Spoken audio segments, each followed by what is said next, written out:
Bienvenidos y bienvenidas a Enclave de Consejo, el videopodcast del programa Consejeros de EGECON. Soy José María Palomares y hoy me acompañan para charlar sobre el gran reto de la transición de directivo a consejos de administración, pues dos invitados muy especiales. En primer lugar, Eva Turanzo, CEO del Instituto de Gobernanza Empresarial y consejera independiente en distintas compañías, y Alfonso Jiménez, que es partner de ESSEC Avenue y además miembro del Consejo Asesor de EGECON, con lo cual, pues como digo, tenemos unos invitados de excepción. Bienvenidos, bienvenida, Eva. Bueno, tenemos ante los próximos minutos un reto, ¿no? Que es intentar, digamos, de alguna manera, desentrañar cuáles son las claves para que una persona que en un momento dado está desempeñando una función ejecutiva pueda plantearse pues dar el salto al mundo del Consejo de Administración. Tengo la impresión de que estamos en un pequeño hype, ¿no? Esto está un poquito de moda, todo el mundo habla de buen gobierno corporativo. Muchas personas se plantean precisamente dar ese salto. Yo creo que hay un poquito de desorientación, hay al mismo tiempo mucho debate en la agenda social y en la agenda pública alrededor de este tema, y por eso creo que es tan interesante que tengamos esta conversación. Y me gustaría empezar contigo, Eva, preguntándote cuándo es el mejor momento para plantearnos, bueno, pues que a lo mejor tenemos una trayectoria en el ámbito de los consejos de administración, ¿no? En el ámbito del gobierno corporativo. Pensemos, bueno, pues en un ejecutivo que está desempeñándose actualmente en una compañía. ¿Cuándo es el momento para dar ese paso? Muchas gracias por invitarnos, querido Chema. Pues, ¿cuándo es el momento? Yo te diría cuanto antes, siempre y cuando que la persona que esté planteándose esa segunda carrera profesional simultánea tenga una madurez y una solidez en su propia carrera profesional. Creo que ser consejero requiere, o ser consejera requiere haber pasado por numerosas situaciones, numerosas experiencias y sobre todo haber tomado decisiones profesionales, ¿no? A veces los directivos no tienen el suficiente grado de autonomía. Yo creo que primero uno tiene que plantearse su trayectoria profesional de una manera ambiciosa. Bueno, depende de la ambición de cada persona y de cada uno, pero primero tiene que ir pasando por una determinada carrera profesional. Pero sí que es verdad que si uno tiene la inquietud de seguir aportando y de que va a llegar un momento en su vida en la que a lo mejor quiere tener menos impacto ejecutivo y sí estar en el otro lado en la toma de decisiones, pues a lo mejor yo creo que como todo en la vida hay que prepararse, hay que trazar un plan de acción y a partir de ahí ponerse en marcha. A mí me apena mucho cuando algunos profesionales que ya han salido de su ámbito de actividad porque se han prejubilado, ya llevan un par de años fuera del entorno de la actividad económico-empresarial, deciden entonces acercarse al mundo de los consejos. Quizás es ya un poquito demasiado tarde. Quizás en ese momento a mí me hubiera gustado, nunca es tarde si uno tiene interés y tiene capacidad, pero sí que van a tener que hacer una inversión mucho mayor para ponerse al día y volver a activar todo su networking y todo su capital. Entonces, para mí lo importante es tener claro qué se quiere hacer a lo largo de los años y a partir de ahí trazar un plan de acción. Esa sería un poco mi recomendación. Sí, y si te he entendido bien, Eva, se trata de plantearnos esto siempre que tengamos una posición ejecutiva relevante. Es decir, a partir de ahí es cuando podemos plantearnos ese paso. Sí, a ver, al final en los consejos de administración hay que aportar valor real, ¿no? Y para aportar valor real uno tiene que tener criterio, tiene que tener unos conocimientos amplios en un montón de disciplinas.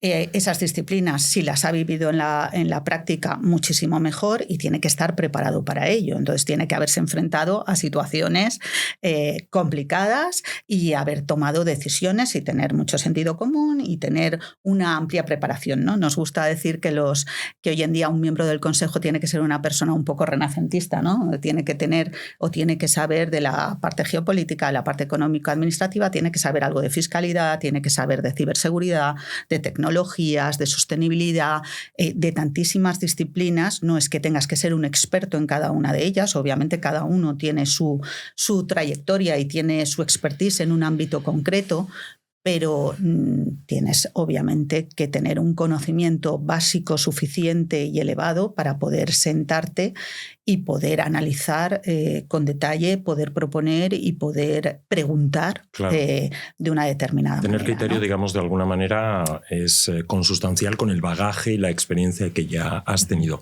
Alfonso, ¿cómo lo ves tú? En esa hoja de ruta que nos decía Eva, que digamos de alguna manera hay que plantearse en ese camino, ¿qué otras alternativas y qué consideraciones tenemos que tener en cuenta? Seguimos pensando, como invitaba Eva antes, seguimos pensando en esa persona, en ese ejecutivo o esa ejecutiva que ya está en un cierto nivel de responsabilidad, que probablemente ya también está en el comité de dirección de alguna compañía y que quiere dar ese salto. ¿Cómo lo ves tú, Alfonso? Bueno, yo creo que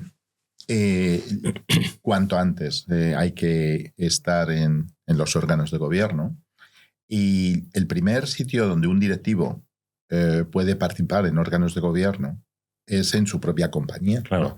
Es curioso porque con el cambio de marco jurídico que se produjo de la sociedad de capitales, hubo muchos directivos que no quisieron estar en órganos de gobierno.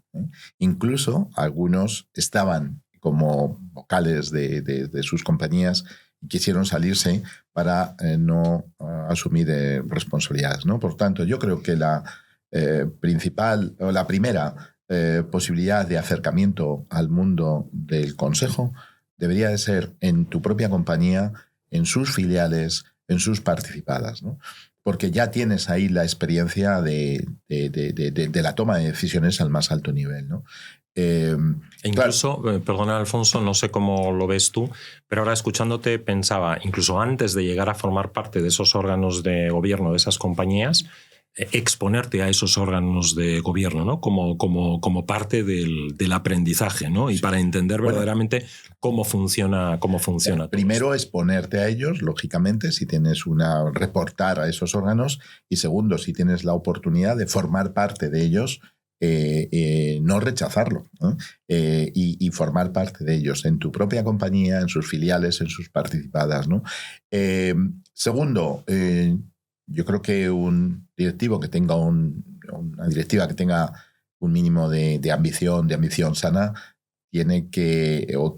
debe pretender estar cerca de la toma de decisiones al más alto nivel, ¿no? Entonces, desde muy llegada a esa función ejecutiva, se tiene que pensar en el siguiente paso, ¿no? En el siguiente paso de tu vida profesional, ¿no? En la siguiente etapa. Y esa siguiente etapa, en un momento determinado, se puede solapar con la función ejecutiva. De hecho, hay muchas personas que, digamos, compaginan esas dos. Que compaginan, lo que pasa que no es fácil. No, claro. No es fácil por un tema de dedicación, de horas, porque no hay que trivializar el tiempo que consume ni una cosa ni la otra. Una función ejecutiva bien hecha es un full-time job, ¿no? Y un consejo, por ejemplo, de administración bien trabajado, también te consume un número de horas importantes en las reuniones de consejo, en la preparación de las mismas, en el estar pendiente de cosas que pueden afectar al devenir de la sociedad. Y, todo eso implica un cierto nivel de tiempo, por supuesto, en el estudiar con rigor y con profundidad pues, los materiales de cara a las reuniones, ¿no? Entonces, todo eso al final consume tiempo. Entonces, yo creo que durante la vida ejecutiva, sobre todo cuando ya se tiene un nivel de madurez alto, se puede participar en un órgano de gobierno. Desconfío en muchos órganos de gobierno compatibles con la vida ejecutiva, pero sí es posible. Hay que tener en cuenta que muchísimas compañías no ven bien que sus directivos formen parte de órganos de gobierno de otras compañías, aunque no haya conflictos de interés, ¿no? Y aunque Bueno, eso también por el temor, ¿no? A no tener la plena dedicación. Correcto, o que incluso en la gestión de prioridades el ejecutivo pueda en un momento dado despistarse, ¿no? Correcto. Lo quieren, ese ejecutivo lo que quieren es que esté totalmente concentrado en su proyecto ejecutivo, ¿no? Pero bueno, independientemente de eso, creo que sí es importante el pensar en ese rol, ¿eh? Creo que es muy importante formarse para ese rol. Uh-huh. Creo que es importante entender el ecosistema de la gobernanza en su conjunto y efectivamente hacerse un plan para posicionarse en ello. Y yo, desde luego, lo que sí me parece un absoluto desperdicio es que esos directivos, que además en el sur de Europa sacamos de manera muy temprana del mercado, sí, pues que no hagan nada. Yo creo que un directivo tiene que transicionar hacia roles no ejecutivos en una segunda carrera, y uno de los roles por excelencia, posiblemente sí, el más relevante desde el punto de vista de influencia, pues es el de los consejos de administración. Luego vamos a ver que hay otras alternativas que además tú conoces muy bien, Alfonso. Pero fíjate, o sea, creo que los dos coincidís en que la clave es anticiparse y sobre todo tener tú denominabas, ¿no?, hoja de ruta, una estrategia, ¿no?, para saber hacia dónde ir. Pero ahora a mí me surge la duda, y seguramente a muchos de nuestros espectadores y de nuestros oyentes les puede surgir la duda de, bueno, además de tener esa experiencia directiva relevante, que ya sabemos que es clave, ¿no?, para luego poder aportar valor, ¿qué otras cosas tengo que tener en cuenta? ¿Qué me hace, digamos, de alguna manera elegible o potencialmente, como nos gusta decir a veces en EGECON, aconsejable, ¿no?, el ser digno, ¿no?, de ser tenido en cuenta para ocupar una posición en un consejo? Eva. Pues fíjate, hay algo de lo que tú sabes mucho, que es la marca personal, ¿no? Uh-huh. El cómo has trabajado ese networking, ese capital, ese posicionamiento. Pero sobre todo, fíjate, yo me voy a centrar en algo de lo que normalmente no se habla y que me parece muy relevante, ¿no? Creo que un miembro de un consejo, en esencia, tiene que ser una persona muy generosa con el conocimiento, con el aporte de valor. Y yo me encuentro mucha gente que a lo largo de su vida pues, ha tenido una trayectoria interesante, pero que no están acostumbrados a dar sin esperar nada a cambio. Creo que una de las mejores preparaciones para empezar es esa, ¿no? Es esa gente que a lo largo de su vida como directivo ha montado asociaciones, ha colaborado en instituciones, en fundaciones, en colegios profesionales, entre comitas, sin esperar nada a cambio. Si luego además lo ha hecho de manera estratégica y ha sido capaz de además asumir esa responsabilidad de estar en la principal toma de decisiones, se habrá involucrado en esos órganos colegiados, ¿no?, de cada una, en esos patronatos, en esas juntas directivas, juntas de gobierno, ¿no?, en esas juntas de gobierno. Seguro que ha hecho algo que ya le haya comprometido, pero creo que para tener esa primera posición uno tiene que ser una persona de confianza que haya aportado valor y que haya aportado valor y sea reseñable para que lo recomienden, lo prescriban o directamente le aborden, pues propietarios o miembros, secretarios de consejo o incluso personas que estén en un órgano de gobierno y lo puedan prescribir, ¿no? Creo que sin esperar nada a cambio, cuando tú estás recordándole a la propiedad de una empresa una noticia relevante o haciéndole una consideración o presentándole a alguien, o cuando tú de alguna manera eres una persona que tienes una cierta generosidad, una cierta entrega, lo tienes todo mucho más fácil. Es mi experiencia profesional con los demás y es algo magnífica, de lo que nunca se habla. Y sí que quería hacer una matización, Alfonso, porque estoy muy de acuerdo contigo en que hay un cierto egoísmo empresarial en permitir que algunos directivos estén por ahí, pero también fíjate, desde nuestra posición, cada vez nos piden más servicios justamente para que aquellos directivos, o sea, multinacionales o empresas de un cierto nivel, para que sus propios directivos, cuando tienen que estar en un órgano de gobierno, lo hagan con credibilidad, con impacto, con aporte de valor y con las garantías que requiere una profesión de riesgo, como puede ser la de estar en un órgano de gobierno que, por cierto, no nos olvidemos que no solamente en las empresas mercantiles tiene riesgo, sino también en cualquier órgano de gobierno se puede recibir cualquier tipo de sorpresa, ¿no? Civil, mercantil, administrativa, etcétera, etcétera. Fijaos que vamos digamos, destilando un poco el mensaje. Hablábamos de anticipación, hablábamos de estrategia, hablábamos de posicionamiento.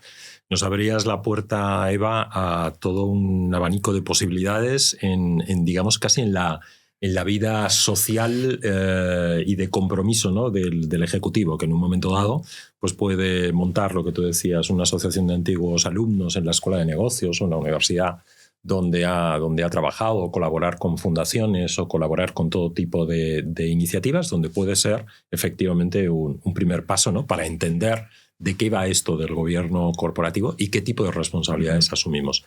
Alfonso, tú eres un experto en otras alternativas, o no sé si son otras alternativas o pasos previos a la llegada precisamente al Consejo de Administración, quizás la que todos conocemos mejor. Yo, desde luego, en primera persona conozco bien esa función, que es la del Consejo Asesor, pero hay otras alternativas. ¿Cómo lo ves? ¿Lo ves como un paso previo? ¿Lo ves como una alternativa a los consejos de administración? ¿Cómo podemos utilizar este potencial de los consejos asesores y otras figuras de las que nos puedes hablar también para, digamos, construir bien toda esa propuesta de valor que finalmente podamos pues presentar a una compañía pues para poder sentarnos, ¿no? En un consejo de administración? Bueno, primero decir que efectivamente consejos de administración es algo que está muy de moda, pero los consejos de administración es el órgano de gobierno menos frecuente en las compañías. Sí. ¿Por qué? Fijaros, en sociedades limitadas, en el 97% de los casos el órgano de gobierno es un administrador único o dos administradores.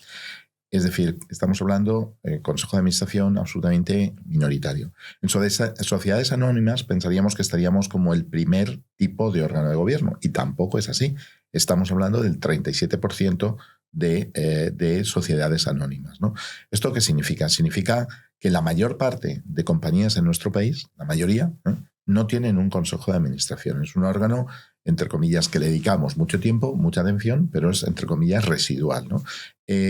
Por lo tanto, pues parece que tiene sentido que busquemos otras alternativas para acompañar al órgano de gobierno correspondiente, que en la mayoría de los casos es un administrador único o dos administradores, para que la toma de decisiones se haga de acuerdo con los principios de gobernanza, que, entre otras cosas, lo que dicen es que la opinión de profesionales, de distintos profesionales, es tremendamente positiva a la hora de tomar, enriquece. Y es positiva a la hora de tomar decisiones. Y ahí la figura del consejo asesor. Y ahí estaría la figura de la máxima relevancia. Correcto, ahí es la figura del consejo asesor. Y luego, a mí no me gusta hablar que el consejo asesor u otras figuras es un previo para llegar a un consejo de administración, porque también conozco muchos casos de profesionales que han hecho el camino inverso, que han estado primero en consejos de administración, no han quedado satisfechos de la experiencia y han ido en el consejo asesor su lugar. Por lo tanto, bueno, pues son distintas alternativas. Al final, ¿qué es un consejo asesor y qué diferencia tiene con un consejo de administración? Bueno, porque el consejo asesor es un órgano que no está regulado, no está en la ley. El consejo de administración está perfectamente tipificado en la ley, en los reglamentos, en las recomendaciones de los reguladores. El consejo asesor es una hoja en blanco que cada compañía lo tiene que diseñar para su propósito de crecimiento, de mejora de competitividad, y en el extremo puede replicar exactamente el funcionamiento y la lógica y el funcionamiento de un consejo de administración de acuerdo con la ley del consejo de administración, pero sin serlo, con lo cual pues es un instrumento que puede servir para muchas compañías para acercarse hacia los principios de gobernanza, hacia esa toma de decisiones colectiva en la cual cada uno aporta lo mejor de sí, pero sin el coste que puede suponer la prima de riesgo de estar en un consejo de administración y sin las responsabilidades para los profesionales de estar en un consejo de administración. Bueno, yo le veo un valor más, que lo apuntabas tú al principio, y es que hay muchas más posibilidades. Verdaderamente, digamos, con el consejo asesor podrías llegar potencialmente al 100% de las compañías de nuestro país.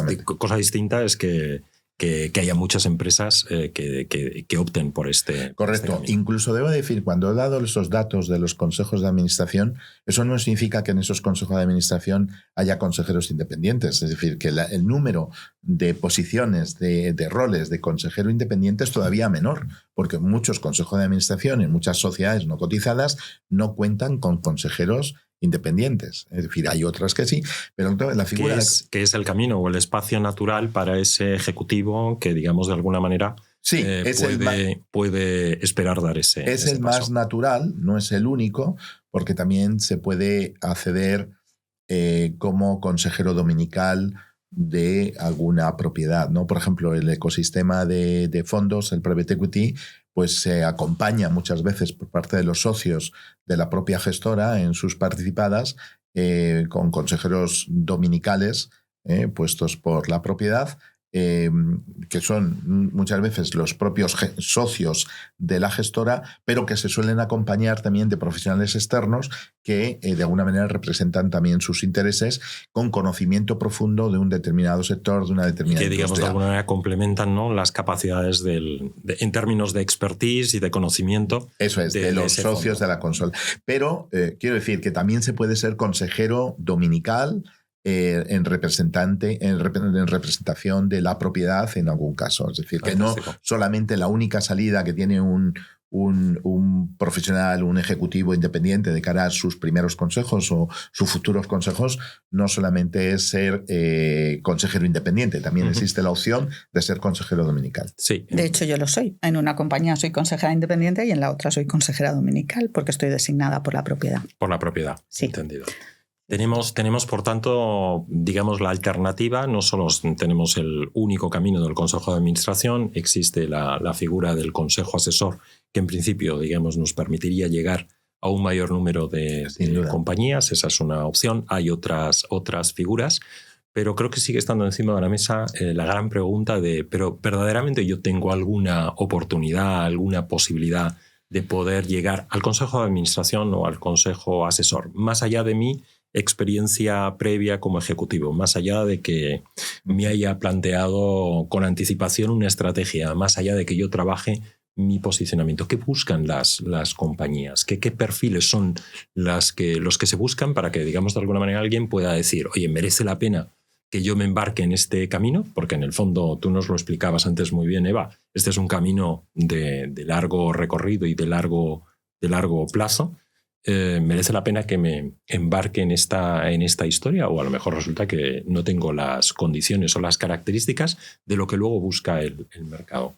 Como ambos dos, Alfonso y Eva, estáis muy expuestos a lo que, cada uno desde un rol distinto, pero estáis muy expuestos a lo que el mercado de alguna manera busca, me gustaría que nos compartierais qué perfiles son los que se buscan y luego que abordemos después con más tranquilidad cuáles son los pasos que tenemos que seguir. Fíjate, si quieres, yo haría un contexto previo, claro, ¿no? Porque tú hablabas antes del momento, de la oportunidad, de la moda, de los consejos de administración. Sí que pienso que estamos en un momento que por el tamaño de las empresas, por la complejidad, porque para que una entidad financiera, por ejemplo, acompañe en un proyecto de inversión a una empresa, etcétera, tiene menos riesgo. Sí, la toma de decisiones es mucho más profesionalizada y está organizada en torno a un órgano de gobierno colegiado. Sí que creo que, así como antes evangelizábamos mucho, estamos en un momento en que la propiedad de las compañías está siendo cada vez más consciente de la necesaria estructura y posibilidad capacidad, ¿no?, de abordar la toma de decisiones en sus compañías más allá de los administradores únicos, solidarios y mancomunados. Y quizás ¿no? hayamos contribuido con este debate sobre el gobierno corporativo que llevamos en estos últimos años, que yo decía que es un cierto hype, pero quizás ese debate ha hecho que este tipo de organizaciones se haya concienciado. ¿No? O sea, quiero pensar que nosotros, por ejemplo, que en nuestras aulas un 80% de los participantes son dominicales, son propietarios en sus propias compañías y mejoran su conocimiento justamente porque quieren trasladar una mejor gobernanza a sus propias compañías, pues luego algo de lo que nosotros estamos muy, muy orgullosos, ¿no?, es que ves cómo, bien, si no quieren perder porque todavía no tienen una suficiente madurez y luego porque las empresas parten de una singularidad, de un contexto, de una historia, de un momento, de unos socios, de unos fundadores diferentes, ¿no? Cada empresa ha visto una empresa familiar vista una. Cada una adopta el progreso de madurez de su gobernanza de una manera diferente.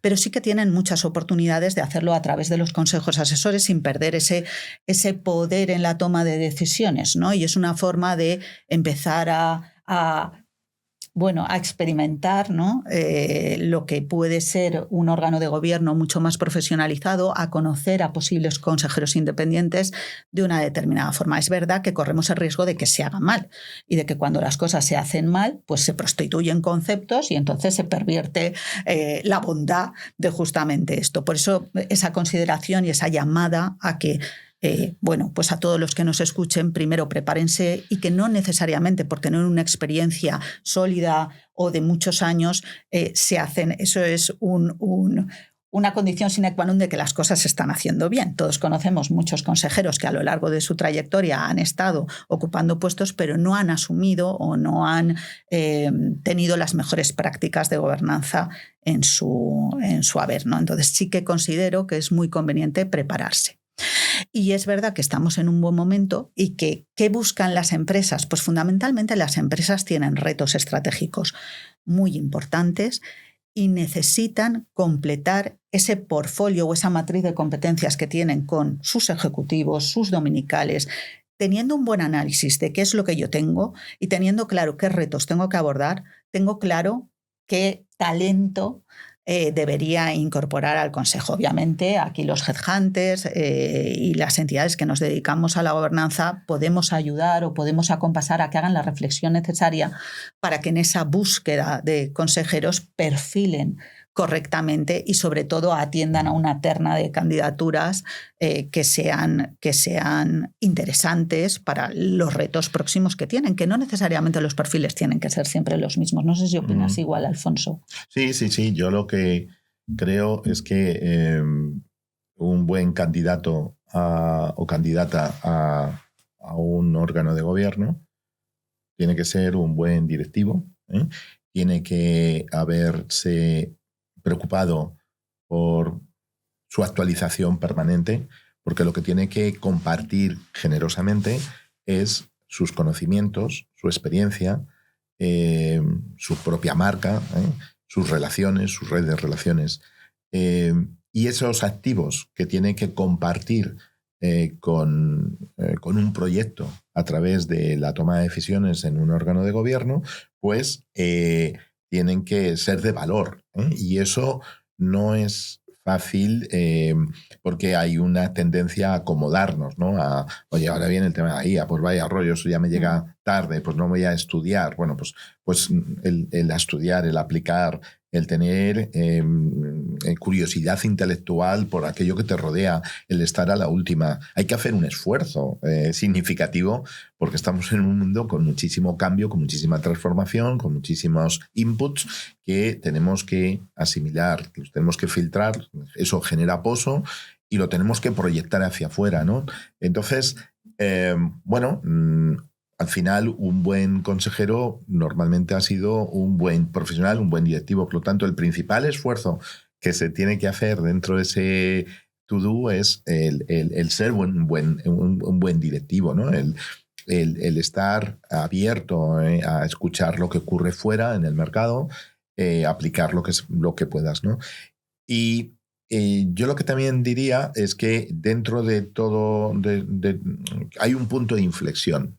Cuando se es ejecutivo, esos activos, aunque no hagas un gran esfuerzo, los vas a estar alimentando con un poquito.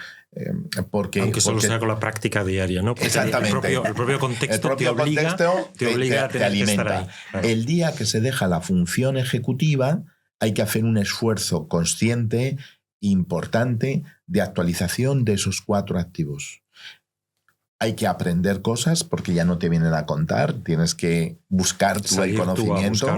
Hay experiencias, va a ser muy difícil porque ya no estás en el día a día. La marca personal vas a tener que hacer un sobreesfuerzo porque no te puedes beneficiar de la marca corporativa en la que tú estás trabajando y en el puesto y en el presupuesto de que estás manejando. Y finalmente la red de contactos pues es mucho más complicado de mantener y de incrementar, ¿no? Y de hecho un porcentaje muy alto de la red de contactos de la vida ejecutiva se pierden cuando se desactiva, ¿no? Casi cuando sales por la puerta del despacho. Eso es, porque son relaciones no contigo como profesional, sino con tu puesto y más con tu presupuesto, ¿no? Entonces, bueno, esto es un poco lo que... O sea, yo diría que hay que, para ser algún día un buen consejero, una buena consejera, lo que hay que hacer es un gran esfuerzo por hacer las cosas bien en tu función ejecutiva hoy y por trasladarlo al mercado. Sí, de nuevo sale el concepto de anticipación. Yo en muchos procesos de acompañamiento que hago precisamente a líderes y a personas que quieren, digamos, dar ese paso, uno de los grandes retos que hay es que empiezan a preocuparse por ello justo cuando están saliendo por la puerta del despacho, ¿no? En ese momento que alguna vez te he escuchado decir, Alfonso, un momento en el que tu valor empieza, digamos, a decaer de manera, inmediata, ¿no? Entonces, no haber trabajado esto con antelación, no haber trabajado tu posicionamiento y confiar toda tu marca personal y todo tu posicionamiento exclusivamente a lo que la compañía en la que estás te aporta, ¿no? Y no haber estado incluso abierto a escuchar qué se hace en otros lugares o a tener, digamos, incluso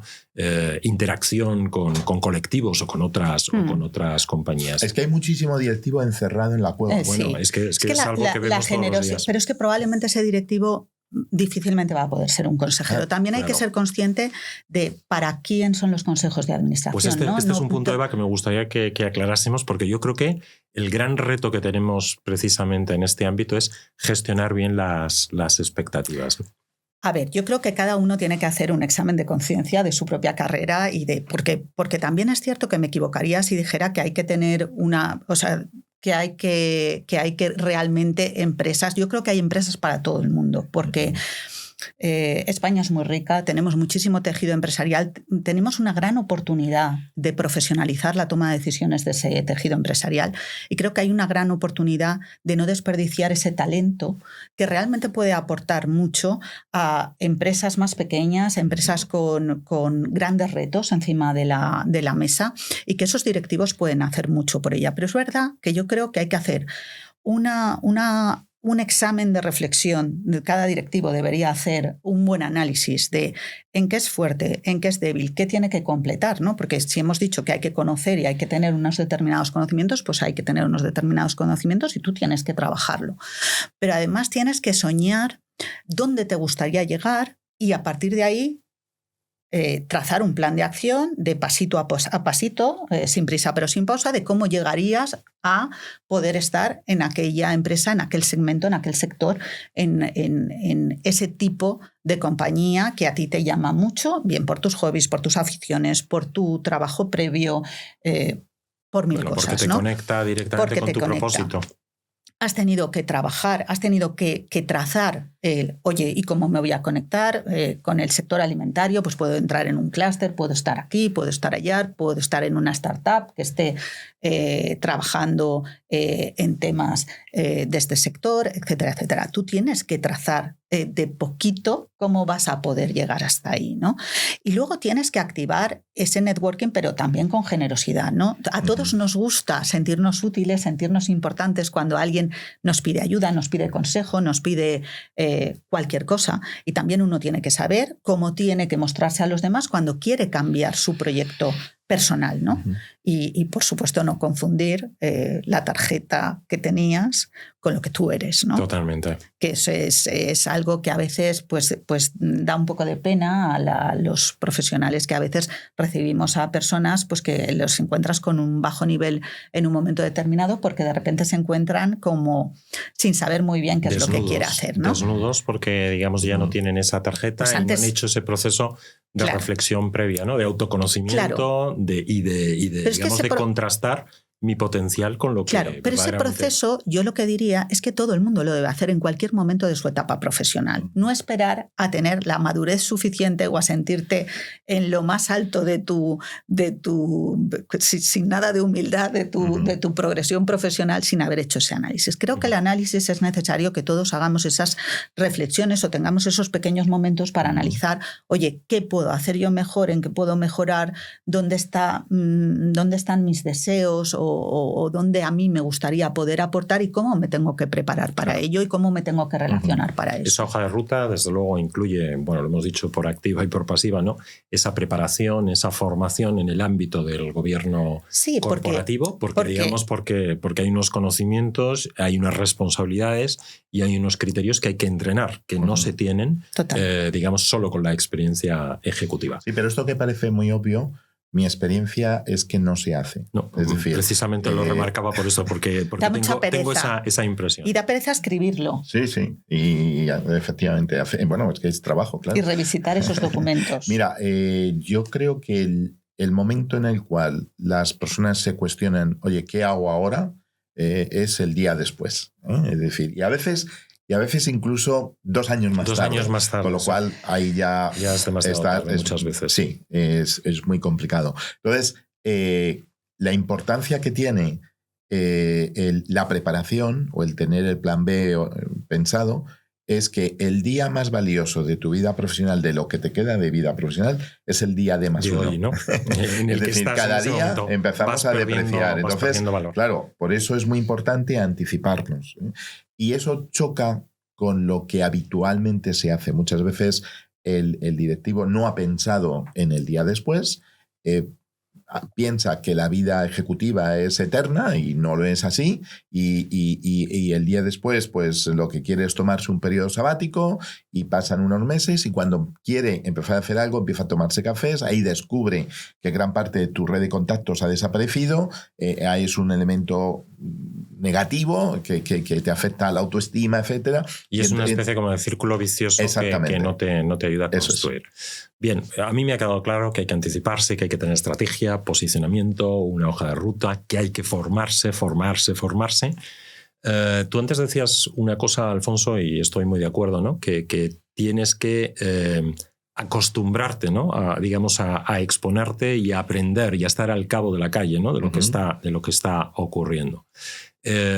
Todos podemos imaginar cuáles son los grandes retos, ¿no? que tienen ahora mismo las empresas, y por tanto podemos intuir cuáles son los perfiles que se pueden llegar a buscar. A veces, si somos personas curiosas y estamos muy expuestas, esa información nos llega de manera casi natural, ¿no? Y tenemos en ese proceso de formación muchas vías para acceder a ese conocimiento, por el ámbito relacional, por experiencias que vayas desarrollando, porque hagas una determinada formación. Pero esas personas que habitualmente son menos, no voy a decir extrovertidas, pero que se exponen menos al mundo, vamos a intentar darles una pista de dónde tienen que poner el foco. No me cabe de ninguna duda de que desde luego se tienen que formar en gobierno corporativo. Esto está clarísimo. Pero ¿qué perfiles son los que están buscando ahora mismo las compañías, tanto para los consejos de administración como para los consejos asesores? Tú que además eres el responsable en tu firma de headhunting de esa práctica, lo tienes en el día a día. Mira, aquí hay a nivel global, no solamente en España, dos teorías, ¿no? Respecto a los perfiles en órganos de gobierno. Hay una teoría, llamémosle, de perfil generalista, es decir, una profesional que bueno, pues que ha hecho negocios, que sabe de números, que sabe de estrategia, que ha dirigido personas, es decir, que sabe un poquito de muchas cosas. Y hay otra teoría, y es que al final, bueno, pues tenemos que tener competencias de muchas cosas, pero en un nivel de profundidad muy, muy grande, de cada uno de ellos, ¿no? Pues tienes que tener alguien muy bueno en tecnología, alguien muy bueno en números, alguien muy bueno en gobernanza, en sostenibilidad, en geoestrategia, etcétera, ¿no? Bueno, estas dos teorías están ahí. La primera teoría, es decir, la teoría del perfil generalista, también se puede apoyar, por ejemplo, en consejos asesores técnicos para tener la opinión de expertos en una materia relevante, como puede ser la inversión tecnológica o las soluciones tecnológicas que en este momento tienes que invertir, ¿no? Que además es pues algo realmente complejo y donde un generalista no va a ser difícil que pueda llegar a ese nivel. Correcto, pero te puedes apoyar en un consejo asesor o en algún senior advisor específico para este tema, ¿no? Entonces, en cualquier caso, ¿cuáles son un poco lo que podrían ser las competencias transversales comunes? Yo creo que está gobernanza.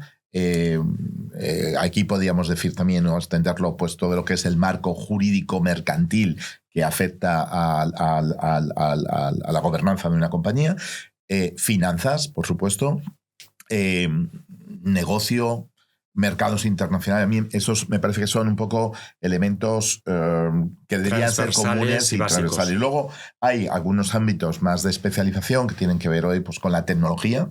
Y a veces esa tecnología tiene subdisciplinas como la ciberseguridad o como la inteligencia artificial. Tiene que ver con, bueno, pues con la geoestrategia, tiene que ver con la sostenibilidad, que, bueno, pues que es algo que desde las regulaciones pues, se está imponiendo de manera significativa. Tiene que ver con el capital humano, el talento, la cultura, etcétera. Bueno, pues son elementos que tenemos la suerte de que todos y cada uno de estos capítulos los vamos a ir abordando precisamente en esta serie de videopodcast en clave de consejo. Para terminar, Eva, me gustaría que nos compartieras un consejo para esa persona que tiene claro que quiere ir hacia el mundo del gobierno corporativo y que después de haber escuchado esta magnífica conversación con dos súper expertos quiere ponerse manos a la obra. ¿Qué le recomendarías, Eva? Bueno, pues lo que hemos comentado. Primero, que haga un ejercicio de análisis personal profundo, que revisite constantemente.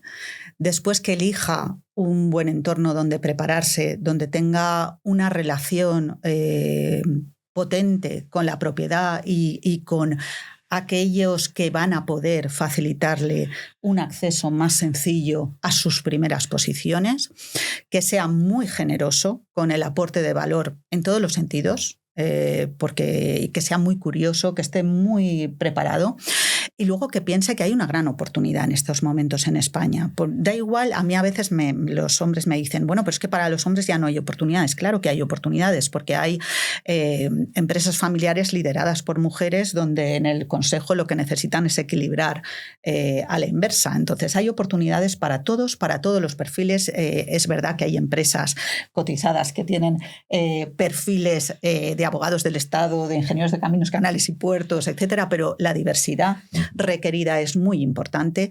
La estrategia de las compañías cambia y las posibilidades de aportar siempre están, siempre y cuando tú seas una persona que realmente has estado en un nivel de toma de decisiones y has tenido una serie de experiencias que te han acercado a posiciones, entre comillas, de dirección general, ¿no? O por tu trayectoria. Esto va no solo de querer, sino de poner encima de la mesa una estrategia, marcar los hitos que hay que ir abordando, y trabajar, prepararse y trabajar y ser consciente de que este es un reto que requiere tiempo, esfuerzo y mucha energía también.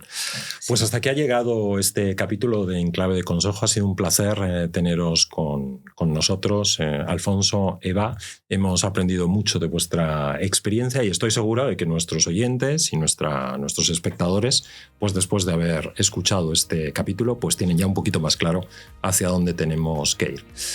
Muchas gracias por acompañarnos a lo largo de este capítulo. Recordad que pues que tenemos muchos más capítulos que iremos publicando mensualmente, así que para que no os olvidéis de nosotros y para que estéis al tanto de las novedades, recordad suscribiros bien en el canal de YouTube o en Spotify. Ahí estaremos siempre en Clave de Consejo. Muchas gracias.